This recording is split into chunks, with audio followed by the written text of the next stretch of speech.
suspicious or out of place. So in we walked, an entire U.S. Army foot patrol, 10 soldiers, an Iraqi interpreter, and a liaison officer, trailed by an American network TV crew, a cameraman, a soundman, and me, a reporter. We walked straight into what's called the kill zone of the ambush. The killers probably could not believe their luck. Closest to the bomb were my friends and colleagues, CBS cameraman Paul Douglas and freelance soundman James Brolin, just 10 to 12 feet away from the wired car. Next to them was the U.S. Army officer we were following, the 4th Infantry Division's Captain James Alex Funkhauser and his Iraqi translator Sam. All 4 were killed, 3 just about instantly. With the same stubborn will he'd fought throughout his life, Paul tried to stave off his death until he lost too much blood. A soldier who had run to help stayed with Paul to the end. I only found this out later. The soldier who treated me at the site kept telling me, "Your guys are fine." The blast also killed an Iraqi man who was standing at the wrong T-stand on the wrong corner when we walked into the ambush. The explosion injured 6 other soldiers, leaving 2 of them and me with a year-long battle to heal our shattered bodies. Back in the United States, the attack made headlines.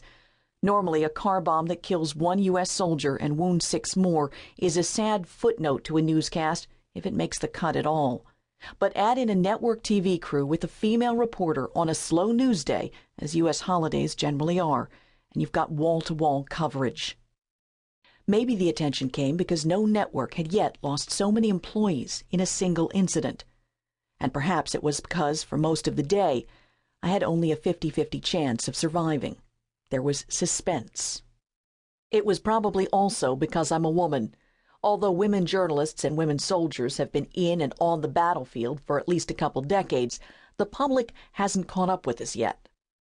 CBS put together a TV special called Flashpoint to tell the story of that day, how 1 bomb blasted through the lives of so many, including Paul's and James's families, Captain Funkhauser's wife Jennifer, and his 2 young daughters Caitlin and Allison, and the 6 soldiers who were wounded. For U.S. troops, this event was sadly routine. As one commander later told me, just another day in Baghdad. This is the rest of my story. Helped by family, friends, loved ones, doctors, nurses, and corpsmen of unsurpassed skills, and I now realize my own will to live. I came back from near death.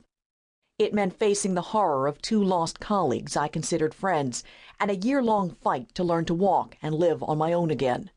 The bomb changed me, reinforcing some parts and burning away others. In many ways, this book is my attempt to put that transformation into words. One thing I know I'm not, a victim. That's what anyone is called when he or she suffers major trauma. Assault victim, car crash victim, Baghdad car bomb victim. But victims have no independence. Family, friends, and colleagues, all with goodwill, coddle you. They tend to you when you first need it, but they don't know how or when to let you out of your cotton-cushioned cocoon. It's almost as hard to prove you're not a victim as it is to recover. You have to teach those around you that when the victim overcomes the trauma, learning from it, changing from it, and moving beyond it, she becomes a survivor, physically, mentally, and spiritually. I survived. This is a survivor's tale. Chapter 1. Just Before.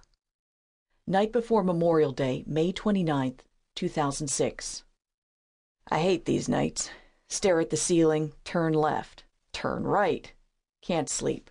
Dread tomorrow's assignment, as usual. In the morning, adrenaline will pull me through, as it always does. Tonight, worry is getting the better of me, as it always does. The aircon is noisy, and the thick hotel drapes of cheesy pseudo-velvet block out the spotlights on the catty-corner mosque nearby and the lights from across the river. The drapes are meant to catch any flying glass should a rocket hit the side of the building, but that's only ever happened once, so in my mind, that's not the problem. The problem is the next day's patrol. I'm safe here. I've transformed the 12 by 15-foot room into a cocoon fortress, a yoga sanctuary in this half-star hotel floor turned network bureau. I live here about 2/3 of the year. Over 3 years, my personal possessions have migrated to join me.